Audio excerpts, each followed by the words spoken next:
بسم اللہ الرحمن الرحیم ما کان عندی ان بدر الدجا یوحشہ المفقود من شہبہ۔ بدر الدجا 14ویں کا چاند، دجا دجیتن کی جمع ہے بمعنی تاریکی، یوحش و ایحاش افعال سے ہے بمعنی وحشت میں ڈالنا، المفقود و فقد فتح سے ہے گم کرنا،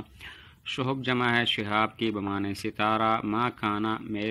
ما کان عندی میرے نزدیک یہ بات نہیں ہے، ان بدر الدجا کہ 14ویں کا چاند، تاریکیوں کے 14ویں کا چاند، یوحشہ اس کو وحشت میں ڈال دے گا، المفقود من شہبہ وہ ستارہ جو گم ہو جائے اپنے ستاروں سے۔ مطلب یہ ہے کہ میرے نزدیک تو یہ بات نہیں ہے کہ 14ویں کا چاند اس وجہ سے وحشت میں مبتلا ہو جائے کہ اس کا ایک ستارہ گم ہو جائے۔ تو جس طرح ایک ستارہ گم ہو جائے 14ویں کا چاند وحشت میں مبتلا نہیں ہوتا، اسی طرح تمہاری جو یہ پھوپھی فوت ہو گئی ہے تمہیں بھی وحشت میں مبتلا نہیں ہونا چاہیے۔ حاشا کا ان تضعف عن حمل ما تحمل السائر فی کتبہ، تضعف ضعف کرما سے ہے بمعنی کمزور ہونا، اور تحمل تحمل سے ہے بمعنی اٹھانا، اور السائر سیر سے اسم فاعل ہے، ضربہ سے بمعنی قاصد چلنے والا، کتب جمع ہے کتاب کی بمعنی خط، حاشا کا تو مستغنی ہے اس بات سے، یا اللہ بچائے تمہیں اس بات سے، ان تضعفا کہ تو کمزور ہو جائے، ان حمل ما اس چیز کو اٹھانے سے، تحملہ کہ جس کو اٹھایا، السائر قاصد نے، فی کتبہ اپنے خطوط میں، یعنی خاطب وہ جو کاتب ہے قاصد ہے خط اٹھانے والا، اس نے اپنے خطوں میں یہ بات اٹھا لی ہے کہ پھوپھی فوت ہو گئی، وہ کمزور نہیں ہوا، تو تمہیں بھی یہ خبر سن کر کمزور نہیں ہونا چاہیے۔ وقد حملت الثقل من قبلہ فاغنت الشدۃ عن سحبہ، حملت یہ حمل ضربہ سے ہے اٹھانا، اغنت اغنا افعال سے ہے بے پرواہ کر دینا، اور سحب فتح کا مصدر ہے گھسیٹنا۔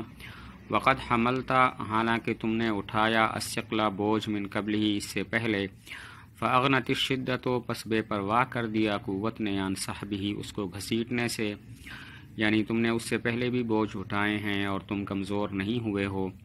اتنے کمزور نہیں ہوئے کہ تمہیں گھسیٹنے کی نوبت پڑ جائے، بلکہ تم نے کندھے پر بوجھ اٹھائے ہیں، تو یہ وفات کا غم بھی اپنے کندھے پر اٹھا لو۔ يدخل صبر المرء فی مدحہ ويدخل الاشفاق فی سلبہ، يدخل دخول نصرہ سے داخل ہونا، اور الاشفاق افعال کا مصدر ہے بمعنی ڈرنا، سلب ضربہ کا مصدر ہے بمعنی عیب، داخل ہوتا ہے آدمی کا صبر فی مدحہ اس کی تعریف میں، ويدخل اور داخل ہوتا ہے الاشفاق ڈرنا فی سلبہ اس کے عیب میں، یعنی انسان صبر کرنے والا ہو تو یہ قابل تعریف ہے،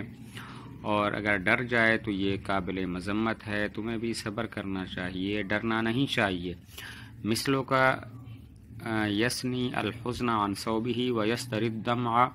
ویسترد الدمع عن غربہ، یسنی سنیون ضربہ سے ہے موڑ دینا، یسترد استرداد استفعال سے ہے بمعنی لوٹا دینا، الدمع اس کی جمع دموع آتی ہے بمعنی آنسو، اور غرب کا معنی ہے آنکھ، غروب ہونے کی جگہ یعنی کہ آنکھ۔ مثلوں کا تیرے جیسا، یسنی موڑ دیتا ہے، الحزن غم کو، عن ثوبہ اپنی جانب سے، ویسترد اور لوٹا دیتا ہے آنسو، عن غربہ اپنے آنکھ سے، یعنی جس میں تیری جیسی صفات ہوں وہ تو غم کو واپس کر دیتا ہے، اور وہ گھبراتا نہیں ہے، روتا نہیں ہے، بلکہ اپنے آنسو آنکھ میں چھپا لیتا ہے۔ ایمال ابقاء علی فضلہ، ایمال تسلیم الی ربہ، ابقاء افعال کا مصدر ہے بمعنی باقی رکھنا، تسلیم تفعیل کا مصدر ہے سپرد کر دینا، ایما یا لابقاء باقی رکھنے کے لیے، علی فضلہ اپنی فضیلت کو، ایما یا لتسلیم الی ربہ اپنے رب کی طرف سپرد کرنے کے لیے۔ مطلب یہ ہے کہ تیرے جیسے میں تیرے جیسا کوئی شخص ہو تو وہ روتا نہیں ہے، آنسو چھپا لیتا ہے، دو میں سے ایک وجہ سے، یا تو اس وجہ سے تاکہ اس کی فضیلت باقی رہے، کیونکہ رونے سے جزا فضا کرنے سے فضیلت باقی نہیں رہتی، اور یا پھر اس وجہ سے کہ وہ اپنے رب کی رضا اور اس کی تقدیر پر راضی ہے۔ وَلَوْ أَقُلْ مِثْلَكَ أَعْنِي بِهِ وَلَمْ أَقُلْ مِثْلُكَ أَعْنِي بِهِ سِوَاكَ يَا فَرْدًا بِلَا مُشْبِهِ اعنی عنیٌ عنایت ضربہ سے مراد لینا، بلا مشبہ اشباع افعال سے ہے بمعنی مشابہ۔ ولم اقل اور میں نے نہیں کہا، مثلو کا یعنی تیرے جیسا، اعنی بھی سوا کا مراد لیتے ہوئے اس کے ساتھ تیرے ما سوا کو، یا فردن اے وہ جو اکیلا ہے، بلا مشبہی بغیر مشابہ کے، یعنی میں نے جو کہا مثلو کا تمہارے جیسا شخص روتا نہیں ہے، تو اس سے وہم پیدا ہوا کہ تمہارے جیسا بھی کوئی اور بھی ہو سکتا ہے۔ تو اس وہم کو زائل کرنے کے لیے میں کہتا ہوں کہ جب میں نے مثلو کا کہا تو اس سے مراد تم ہی ہو، کیونکہ تم ایسے شخص ہو جو اکیلا ہے اور اس کا کوئی مشابہ نہیں ہے۔ وقال یحج القاضیہ الذہبیہ فی صباح، اور کہا قاضی ذہبی کی حجب کرتے ہوئے اپنے بچپن میں، یعنی اپنے بچپن میں اس نے قاضی ذہبی کی مذمت کی، تو یہ اشعار کہے، لما نصبت فکنت ابنا لغیر اب ثم امتحنت فلم ترجع الی ادبی۔ نصبت نسبت ضربہ سے ہے بمعنی منصوب ہونا، امتحنت امتحان افتعال سے بمعنی امتحان لینا، لما نصبت جب تیرا نسب بیان کیا گیا، فکنتا تو تھا، ابنا لغیر اب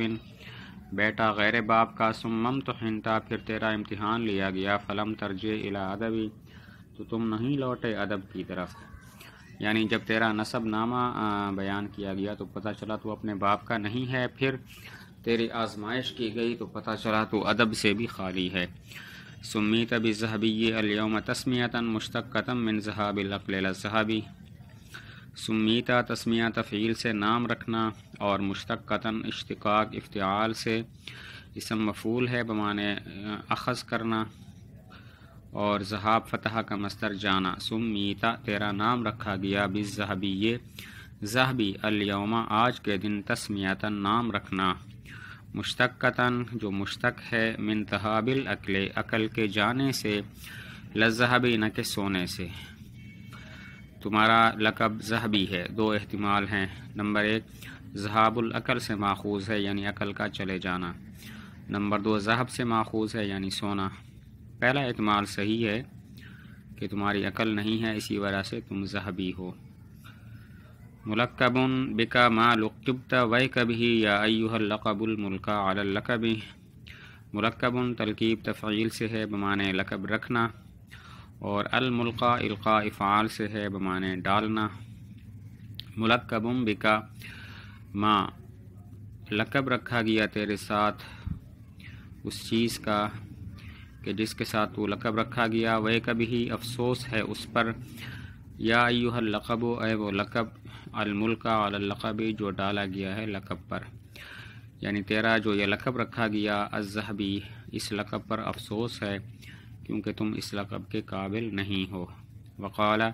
یحج وردان بن ربیع الطائی وکان افسد غلاما له عند منصرفہ من مصر، اور کہا مذمت کرتے ہوئے وردان بن ربیع طائی کی، وکانا اور اس نے اغوا کیا تھا اس کے ایک غلام کو، عند منصرفہ اس کے مصر سے لوٹنے کے وقت۔ وردان بن ربیع طائی کی مذکورہ آثار میں مذمت کرتا ہے، اور مذمت کرنے کی وجہ یہ ہے کہ اس وردان نے متنبی کا ایک غلام اغوا کر لیا تھا جب یہ مصر سے واپس آ رہا تھا۔ لح اللہ وردانا و امن اتت به لہو کسب خنزیر و خرطوم ثعلبی، لحا لحیٌ ضربہ سے ہے بمعنی لعنت کرنا، اور کسب ضربہ کا مصدر ہے بمعنی کمائی کرنا، خرطوم کا معنی ناک، اور ثعلب کا معنی لومڑی۔ لح اللہ لعنت کرے اللہ، وردانن وردان پر، و امن اور اس کی ماں پر، اور اس ماں پر، اتت بھی جس نے اس کو جنا، لہو کسب خنزیر اس کی کمائی خنزیر کی ہے، و خرطوم ثعلبی اور لومڑی کی ناک ہے، یعنی اللہ وردان اور اس کی جننے والی ماں پر لعنت کرے، اس کی کمائی خنزیر والی ہے اور اس کی ناک ایسی ہے جیسے کہ لومڑی کی ناک ہوتی ہے۔ فما كان فيه الغدر الا دلالة على انه فيه من الام والاب، الغدر فتح کا مصدر ہے بمانے دھوکہ دینا، فما کان فی دلالتاً یہ نصرہ کا مصدر ہے بمانے دلالت کرنا، فما کان فی ہے پس اس میں نہیں ہے، الغدر دھوکہ دینا، الا دلالتاً مگر نشانی اس بات پر کہ وہ اس میں ہے، انہو فی ہے کہ وہ دھوکہ اس میں ہے، من الام والابی ماں اور باپ سے، یعنی یہ دھوکہ باز ہے اور یہ نشانی ہے اس بات کی کہ یہ اس کو وراثت سے ملا ہے، یہ دھوکہ دینا ماں باپ سے اسے ملا ہے۔